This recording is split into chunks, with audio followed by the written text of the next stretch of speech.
Let us now move on to our next session. Digital tools offer immense possibilities for educators and learners and can be a driver for the promotion of inclusion and accessibility in education. The shifting realities and needs of modern life have made the provision and development of digital skills and competences a priority of the educational systems and a priority in the path to digital transformation.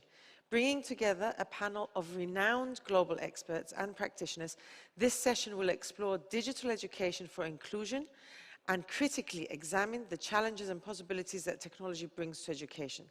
The speakers will share and discuss how digital education approaches and tools can be utilized to facilitate and foster inclusion, as well as the necessary steps on the ground and at policy level to ensure the empowerment and equal access for all.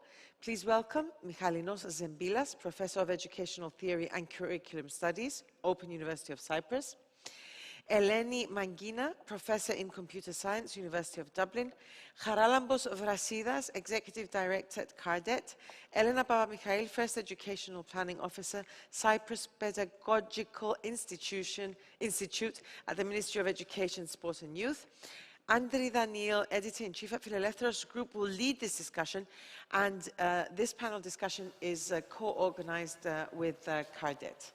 Andri, the floor is yours. Καλησπέρα σε όλους. Η δική μας ενότητα θα είναι στα ελληνικά. Το θέμα μας είναι ψηφιακή εκπαίδευση, συμπερίληψη. About digital education and inclusion, we will talk about different tools, perspectives, and the possibilities provided by digital education and the inclusivity of students and teachers. Even if we aren't students, we can become students. We have digital tools, and these are an integral part of our daily lives. They are an incentive for all in order to develop new skills and make our life easier. Technology can contribute to improving the quality of life of the educational community. It can bridge gaps regarding the lack of skills, especially when we're talking about adults who do not have enough digital skills. We have four speakers here at the panel. Michalinos Zembilas, who is a professor of educational theory and curriculum studies at the Open University of Cyprus; Eleni Mangina, professor in computer science at the University of Dublin; Charalambos Vrasidas, executive director at CARDET; and Elena Papamichail, first educational planning officer at the Cyprus Pedagogical Institute of the Ministry of Education, Sport and Youth. They will talk about challenges. They will suggest policies that could be implemented through strategic planning in order to be in a direction of good practices, in order to integrate digital tools. Modern life, we all have experienced this, is every day more demanding. Circumstances are changing. We need new skills. We had 2 years of pandemic, which accelerated our adjustment to the development, to the advancement of technology, but this was not something that influenced everybody, because challenges were bigger for some parts of the population. So we have to make this transition to digital reform. We need equal access to digital tools, and this is an imperative for a society that wants to be just towards all citizens. I will not talk any further. I will give the floor to the panelists, and let's start with Mr. Zembilas. Let's start with where we are right now in Cyprus, in our educational system, regarding inclusivity and what our vision should be based on these facts. We must say what we mean when we talk about inclusion, inclusivity. There are many cognitive areas that use this term, but they do not always mean the same thing. When we are talking about education, inclusivity has different meanings, different definitions. We're talking about the inclusion of children with disability in, let's say, normal schools, the inclusion of children with the migrational background in schools, and more radical changes, such as changing the infrastructure of a school in order to embrace all children. So before we talk about the vision, it is important to see the concept of inclusivity. It is important to see the historical development of this notion of inclusive education. A very important point was the Salamanca Declaration in 1994. This was by UNESCO. And it basically stated that it will establish inclusive education as a right of all children. Thereon, we had different changes in many educational systems of the world. This happened in Cyprus too with the legislation of 1999 in order for this vision of inclusive education to become true. So inclusive education means that all children should be in an educational system. The researchers we have now from the UN and from the Council of Europe prove that we have a long way to go still. Let's talk in specific about Cyprus, but we will do this later. For now, it is important to understand that there is a distinction, between the vision of inclusive education and of the reality of inclusive education, what is implemented indeed. We might think that we believe in inclusive education, but the reality is much different. And in order to conclude this introductory intervention, I would like to name some pillars that prove that this vision of inclusive education has set our ambitions very high, and how far away we are from reaching these ambitions. A very important pillar of inclusive education is the integration of children with disabilities into schools. Researchers prove that students, teachers, and many educational systems, and this goes for the Cypriot educational system too, believe that people and children with disabilities have less skills. Another important pillar is overcoming this notion that there are mainstream schools and mainstream school rooms that should integrate different students. There is a dominating opinion that says that there is something normal and that other people should be included to this normality. But a question set by literature as well, who belongs to which category? What is this collective that is considered to be normal, and why this normal should set the way, should pave the way for everybody. So when we're talking about normality and not normality, we must understand what this includes and how does this respect diversity. And we must see what happens with people, with students, with the migration background, with the disabilities and so on. Regarding the second issue, what is happening in Cyprus, we have taken some very important steps since the legislation of 1999 and with the policy of the Ministry of Education in 2008 for children with disabilities, or the introduction of policies for students with migrational background. So in order to be fair to the state and to the Ministry of Education, we have taken some important steps, but this main attitude that there is something that is normal for the mainstream and the rest of the society must come under this umbrella and must be integrated under this category is still existent. And I think this is a moral issue and a very political issue at the same time. So we are talking about some relationships of power. Who is the one defining what is normal and what isn't normal? And this has a set of consequences. So in this way, often we see policies that have been established that are not implemented in practice. When we are talking about policies and practices, what do we see from the Ministry of Education? Maybe some things are understood in a different way. Of course, we have this context, and this was summarized by Mr. Sebilas. But we have to recognize that there are a lot of things still to be done, but I want to say what is being done and what has changed during the last years.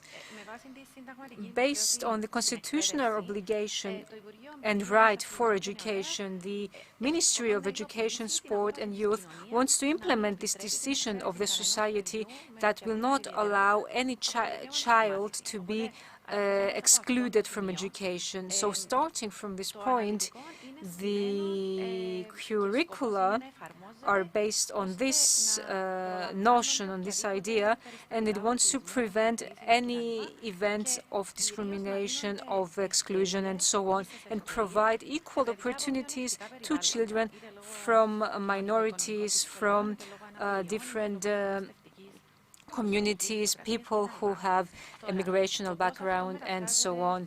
So how this is translated into policy and then into action, I can present many examples. We have the anti-racist policy of the ministry from 2014. It started as a pilot program and now is being extended.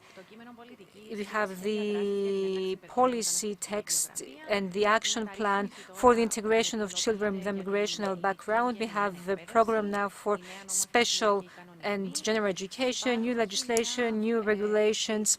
We have a plethora of European finance plans that are based on inclusivity. I can also name an example later, and this also give us practical tools that will allow us to implement this inclusivity, but we recognize at the same time that it's difficult to define inclusivity and to envision it. There are different actions for the integration and inclusion of children in the school. This is called DRASE. We have different committees for gender equality. We have some other actions at the ministry.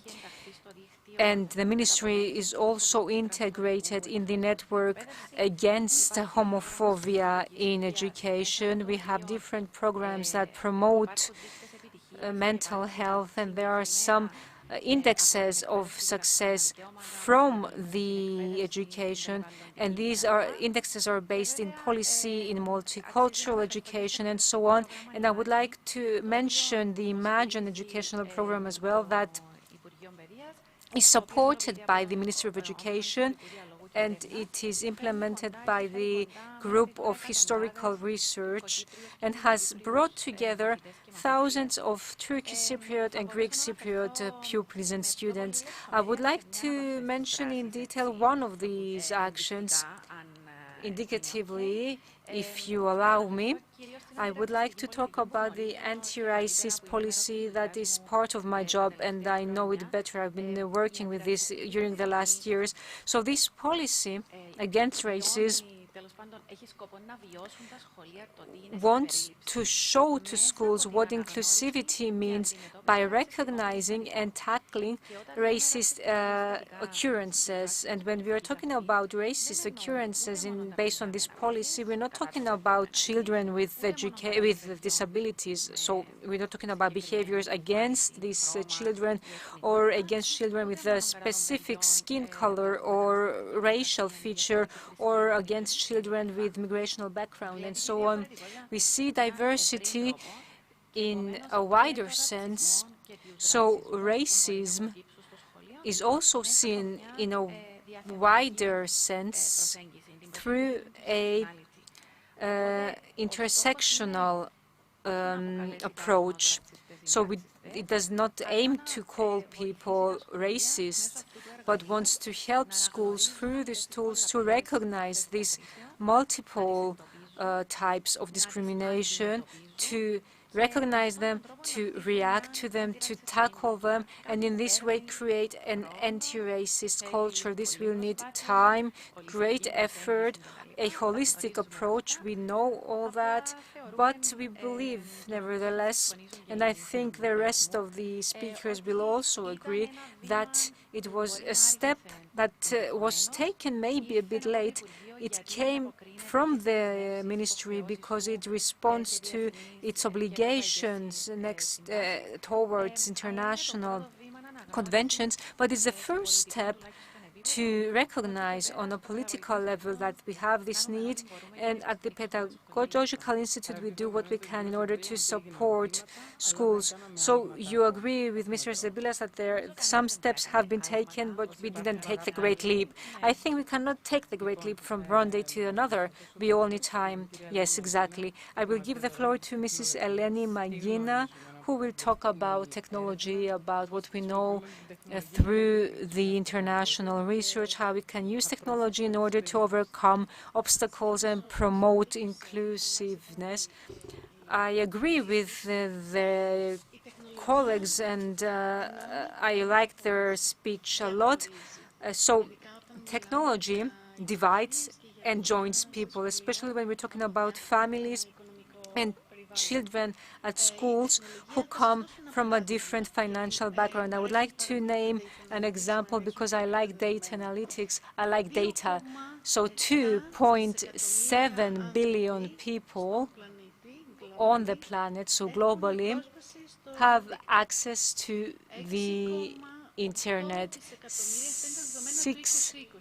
These are data from 2020, so 6.8 billion people on the world have mobile phones. 56% of these people have access to the internet, and every year this number is increasing by 7% worldwide. So if we take technology and education, we see that from a technological point of view, we are ready to use the advancements of technology, which is increasing in a pace that is much more accelerated than our skills. And I'm not talking about children. We will talk about their speed later. I'm talking about adults. And regarding the research programs that you have mentioned, I have conducted different research programs with children. I wouldn't call them with disabilities. I would call them with special abilities. And when we talk about inclusivity, we always see that somebody is normal and somebody isn't. This is not true. This is not valid. There aren't normal people. We don't have one disability. We have comorbidities usually. A child with ADHD will have dyslexia, will have some autism as well. So there is no normal in this world. What we must all realize globally is that we are all human beings, and we must all be accepted in the space, regardless where we come from, how we look like, what our abilities are, and regardless of all our traits. Now, regarding technology, how can technology help? It can help all skills, all human skills, if it is used based on moral values regarding personal data. So we have the GDPR, which must be implemented in technology. I had a research program with children. It was 117 children from the primary school in Ireland who were diagnosed with ADHD, and we implemented an intervention using technology from augmented reality. We had a control group and children who were involved in this intervention, and what we managed to do is that children with digital technology in the educational program, where this material of digital education was providing studies and education that was according to the curricula that was foreseen for the 4th or 5th grader. But this was just a method that we tried to implement in order to provide children with this knowledge. I don't know if you have something similar in Cyprus, children with ADHD or children who are considered to be naughty, who cannot concentrate easily, and they face difficulties in their speech, in spelling, so they have difficulties with their English literacy skills. They cannot read out loud, or they might skip a couple lines. So we try to evaluate their skills, and we've seen that a child who was 9 and read out a book, his reading age was at 5, although he was 9. But after the intervention, this child managed to reach the reading age of a child at 11 or 12. We still receive mails from parents from this pilot program. Now we had another big European program called RET, Augmented Reality Educational Interactive Systems. I wanted to see the consequences, the impact of technology, not only on specific cases of children, but also on the wider audience in Europe. We have about 3,800 children now in the pilot programs in Europe who use augmented reality based on the material that is foreseen by the Ministry of Education of each country. I haven't seen how many children we have from Cyprus yet, but we have 575 children from Greece right now. But as I said before, we have a total of 3,800 children in Europe. And we are talking about geography, geometry, spelling and reading in English, and positive behavior in the school spaces. So these are the main topics of our program. Through this program, this is the 3rd year that it is running, we have discovered that the speed I mentioned before, the pace of technology, is much faster. The hardware, we do have the hardware, we have this material. Children can use technology, they like technology, but teachers, educators are not ready. I believe that it is not that they do not have enough time. I think that we have to change the sense of training. The training of educators must take place in regular time periods, and it doesn't mean that finishing tertiary education school, they're done with their education. They must attend different vocational trainings, different programs. We have to educate, we have to train educators in Europe, and I think once we will resolve this issue, this lack of balance between teachers and students, and this is not due to the gap of technology. This is not due to the gap of generations. It's due to the gap of technology knowledge. So maybe if we manage to do that, we will be successful in inclusivity. I will now give the floor to Mr. Vrasidas. When we talk about inclusivity, are we only referring to school education? What do we do in Cyprus in terms of technology? Is this something that has to do exclusively with technology? I think that a main pillar of inclusivity is participation. This morning, for 4 hours, we ran a workshop across the public sector in the presence of the Vice President of the European Commission, in the context of developing the national strategy on active citizenship and participatory democracy. A similar action was implemented when we were involved in the development of the strategy on lifelong learning. So in the context of the strategy, a large part is digital inclusion and adult education, and increasing the participation of adults is also a substantial part of that strategy. So further to that, we have recently seen the publication of the DESI index that ranks as 19th out of 27 member states regarding digital skills, and only 50% of Cypriots have the basic skills. So there is a big gap. many steps have been taken, and right now we are implementing a big action in collaboration with the Ministry of Education and DG Reform, focusing precisely on adult education, on issues relating to digital skills. This project, the Adult Digital App, which is the main sponsor of this participation, aims at training adult trainers on 3 topics. The first one has to do with the pedagogical approaches they should implement. The second one, the digital skills. And the third one concerns a specific specialization on low-skilled adults.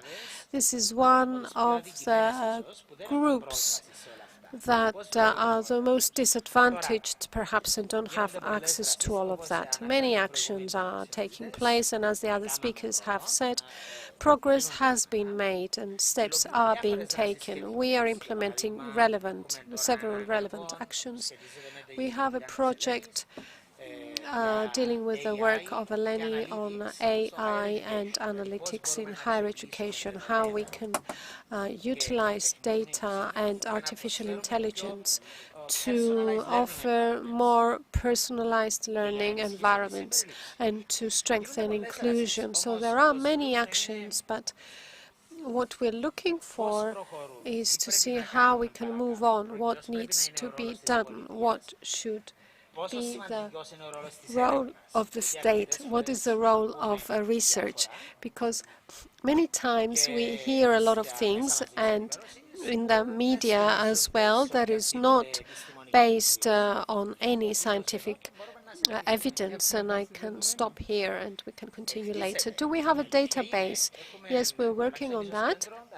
As a center over the last 2 years during the pandemic, on our own initiative and with the approval of the Ministry of Education, we conducted a big research for 2 consecutive years on how technologies were used during the pandemic in schools. And we also prepared in both cases a series of suggestions.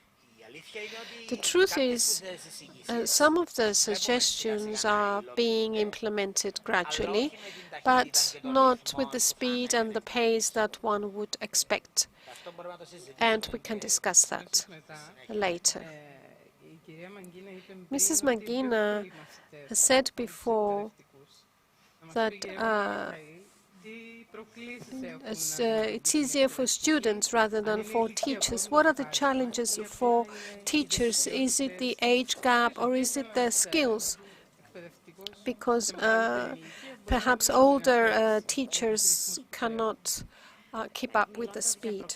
So concerning challenges for teachers in terms of inclusion, I think there is not only one factor that's raising these challenges. I will not disagree. As Pedagogical Institute, we are the competent agency for the further training of teachers. I will not disagree on the need for training. As Mrs. Mangina has said, we don't want to have one-off trainings. This is our aim over the recent years, acknowledging this need. For example, in areas such as sexual education, such as racism or digital education, etc., we are acknowledging that it is very difficult to expect results from just one seminar or a course. So we are building trainings to be conducted at regular intervals, and we are asking teachers to implement certain things to reflect and come back to continue their training. So this is a structural change that we are introducing over the recent years in how we do trainings, and this responds to the challenge of having regular trainings and not sporadical.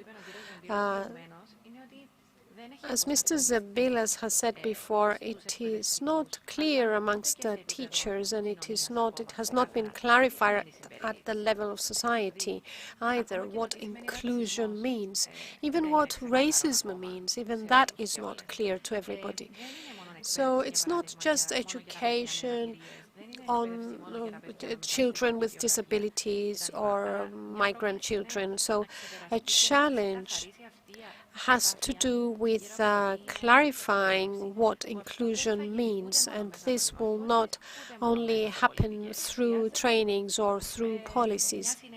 We need a synergy, and this is a multifactorial issue. One huge challenge that we all perceive, I think, is the changes in the everyday activities of the classroom. We have wars going on, we have the pandemic, we have climate destruction and events, perhaps not so much here, but we saw what has happened in Florida over the last few days. It has been almost destroyed. So from one moment to the next, teachers are faced with the challenge of having to do with victims of various disasters, with victims with traumatic experiences. So we need to empower teachers as well and strengthen their mental resilience to address these issues. And we see this at global level. It is not by chance that in the States right now they're looking for teachers and they can't find any because of the many challenges they have there as well. Also, another issue that we see, and they are responding positively to these trainings, is how to manage controversial issues that are related to inclusion: racism, discrimination, stereotypes, prejudice. All of these could be controversial issues having to do with religion, with the nation, with the state, with issues concerning life and death, the rights of animals, the rights of people, and all of that requires skills, requires the fostering of skills and more practice. So they are trying certain things, they are reflecting, they come back to the training and they try again. I will give the floor to Mr. Brasidas. I want to add something to this, combined with something that Eleni said regarding vocational training, professional training, and the need to strengthen the mental resilience of teachers. In the context of one of the projects that we're running, the ProW program, which aims to strengthen well-being and also combines the use of PBIS as a model, as part of this project, this has been approved by the project, we are going to establish the European Wellbeing and Career Observatory for teachers. It will focus on these issues and it will measure the teacher well-being index across Europe so that we can introduce further trainings. So the role of technology in developing online learning networks is very important, and this strengthens the effort to increase inclusion and to invest in teachers. This is one of the main pillars in everything we do. Can you share with us your experience with the pandemic? So physical teaching was interrupted and we went to online.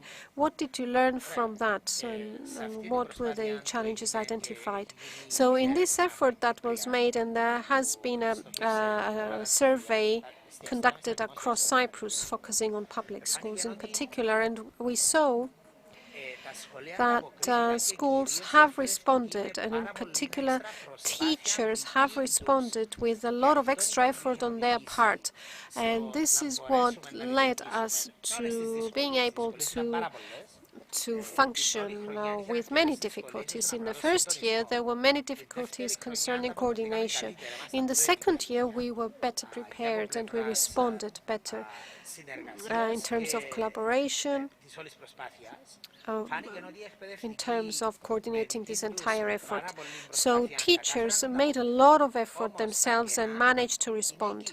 But the gaps are still there and they have been identified. Universities were more more ready. Private universities were more ready than public universities. Yes, this has been greatly discussed. The pandemic has accelerated digital transformation, but this acceleration, that is the speed with which something is changing, does not necessarily bring about the desired outcome. Mrs. Magina, do you think that Cyprus is suitable for developing an ecosystem of digital education of high standard, and what could you propose, if you can give some specific examples? What would you propose to the Ministry of Education? Yes, of course.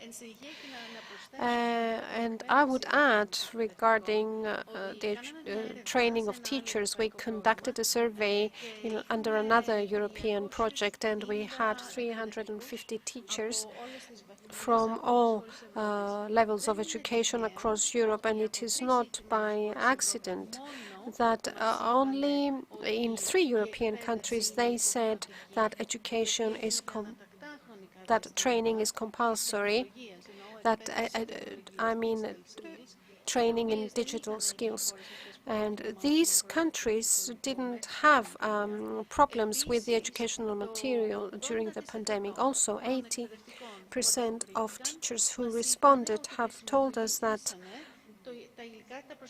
they're using their own personal computers, laptops, etc. So the first suggestion I would make was to have the infrastructure, to put in place the technological infrastructure, but also a knowledge, to have the knowledge on how to use that technology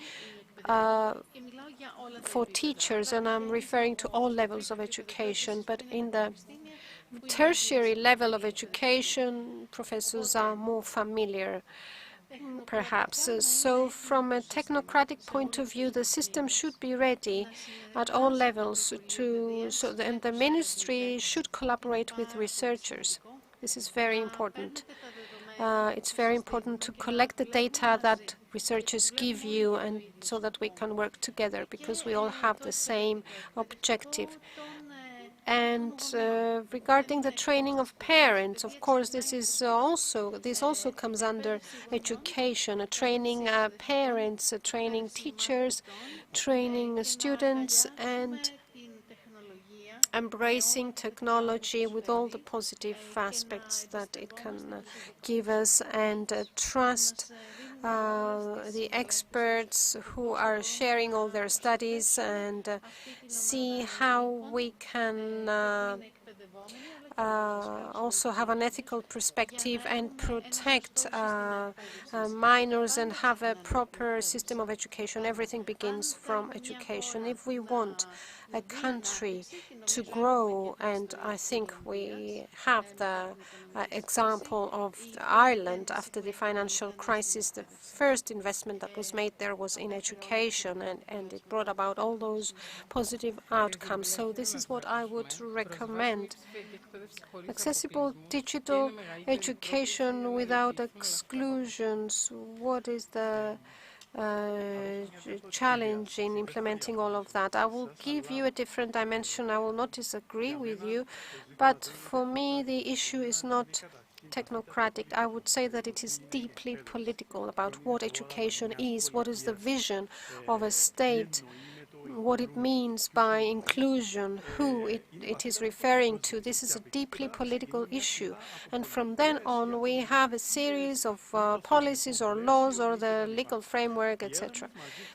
Research shows that in the last 200 years, the changes that are taking place and that aim at the further training of teachers or the introduction of new technology by themselves are not making a big difference. If you look at photos of classrooms from 200 years ago and photos of classrooms today, you will see very minor changes, unless we're talking about Finland or other countries.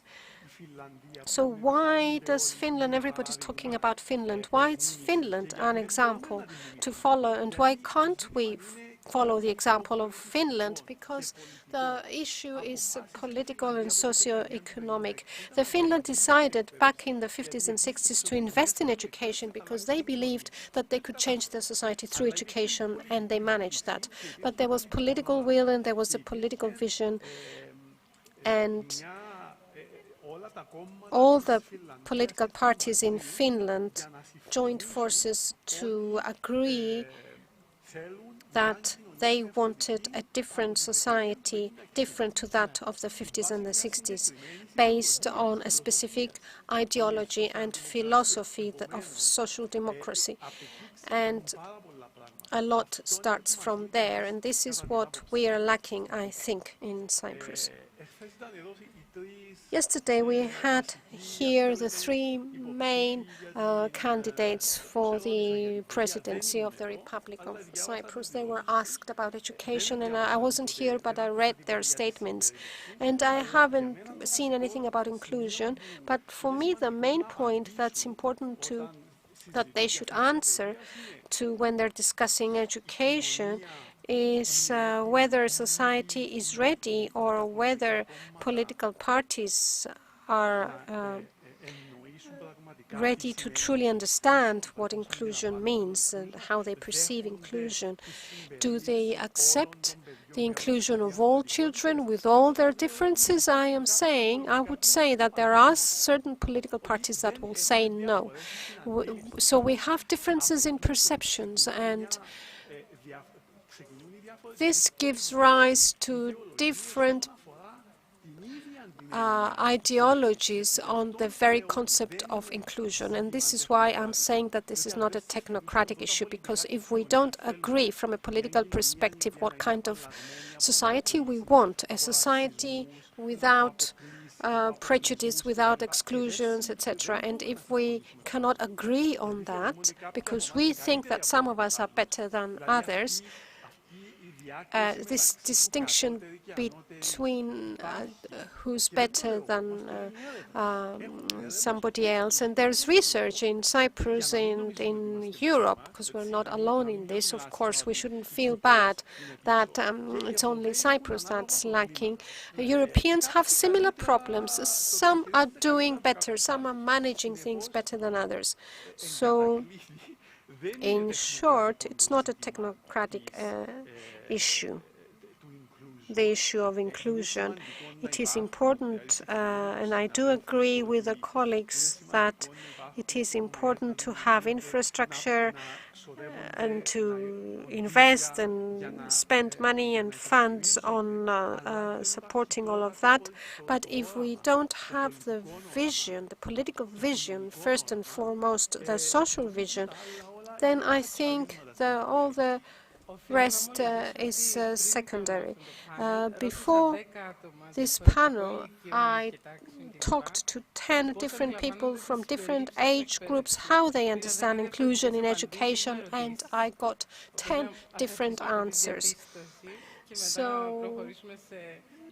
So this is a comment, and then we can try and find solutions. Digital transformation is in our lives, and this is creating panic for some people, Mr. Vrasidas, and some people are excluded.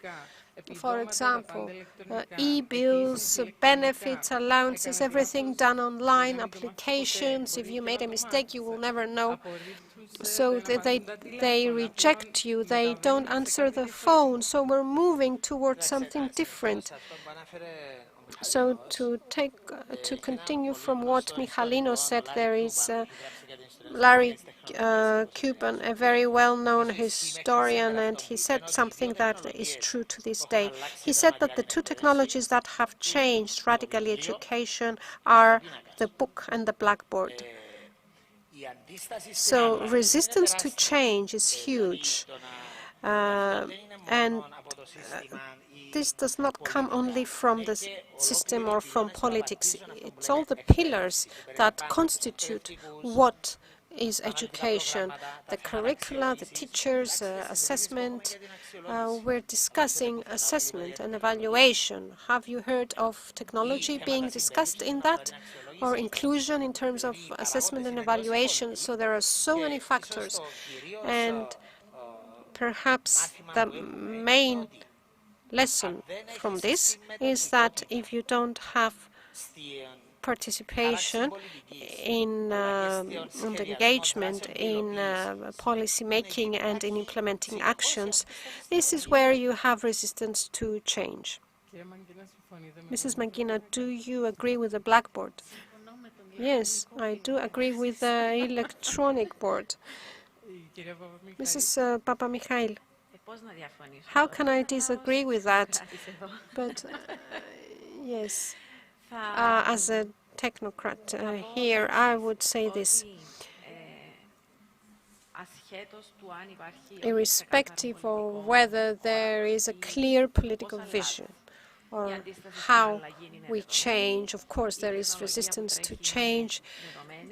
There is the rapid evolution of technology and we are running behind it, and it is also a given fact that some teachers have in front of them 20 or 25 kids that come to school to spend their day in an environment of safety and respect, and at the end of the day go home after having learned certain things and feeling proud of who they are, whoever they are.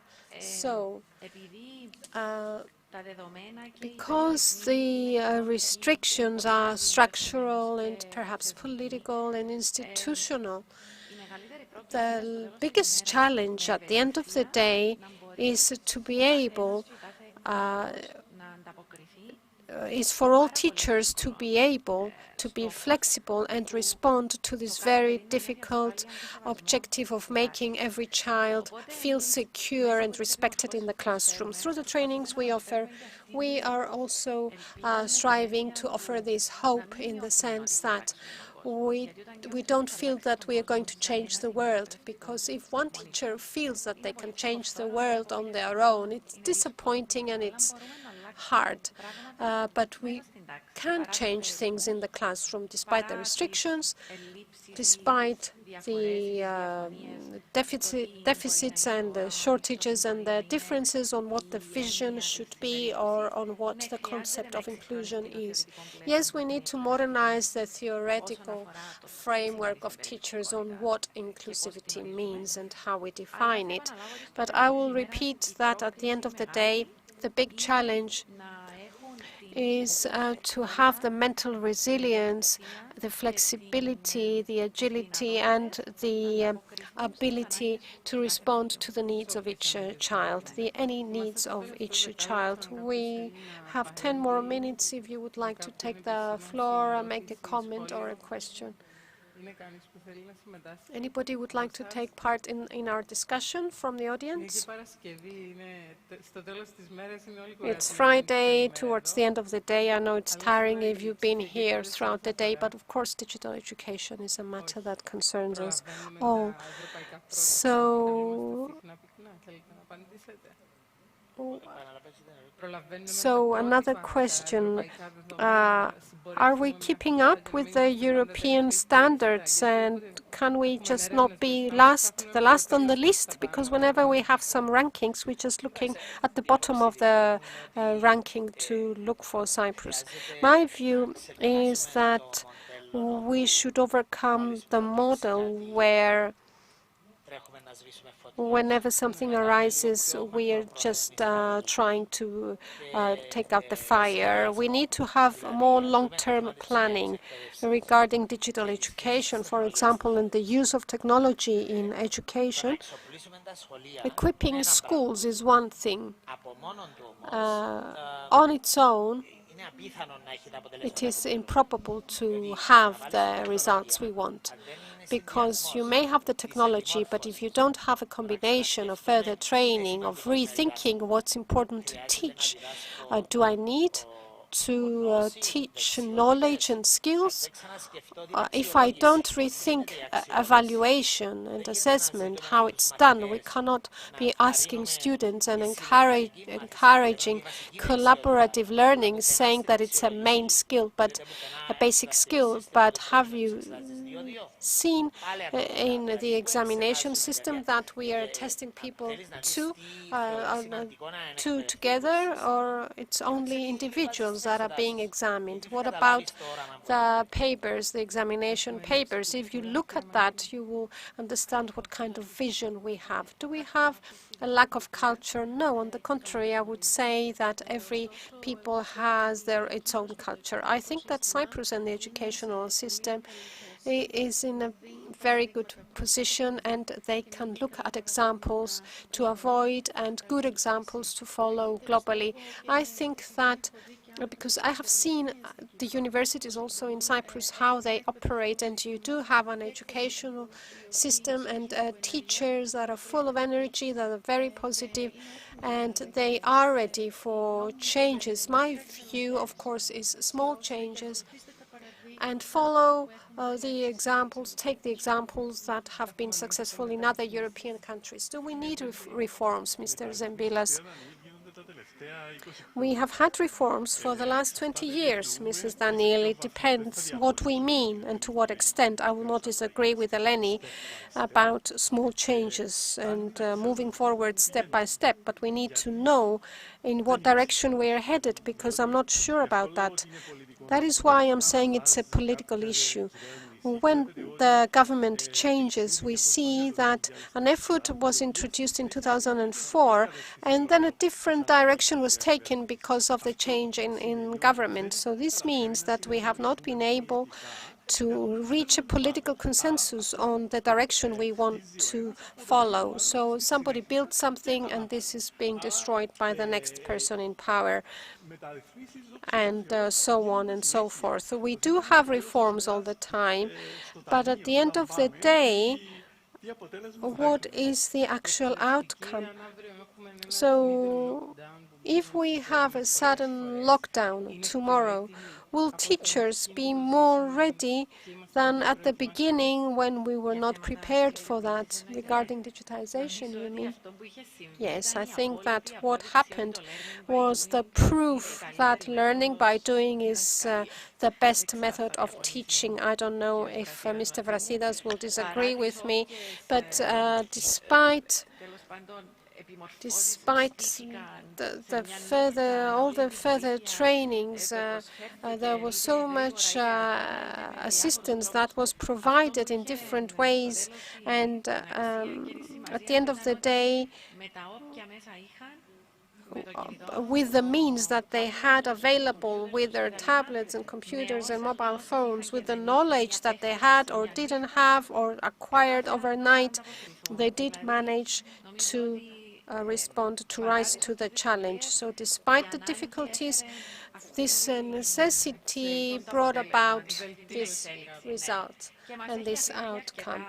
And there's a lot of positive things at the end. So a concluding remark from you regarding the political and socioeconomic issue, I would say that it is high time for all societies to understand that education should have nothing to do with politics. Education is the highest form of action for a civilization and should not be influenced by the political regime. I will disagree with you, Eleni, and yes, and of course we need political will. Yes, you are right in what you're saying, but education by definition is a political process. So what Eleni means may not, yes, is that we need a strategy, and the strategy should not change with a change in power. Mr. Vrasidas, I think that in short, what's important here is the planning to use technology to support inclusion. This should be based on empirical data with the participation of everyone. We need systemic approaches and not one-off actions. And of course, the main pillar is teachers. We need to invest in teachers, because to your question whether if teachers had been more ready, yes, we saw that in the survey that they were more ready, but the system was not more ready. teachers took more steps in preparing themselves.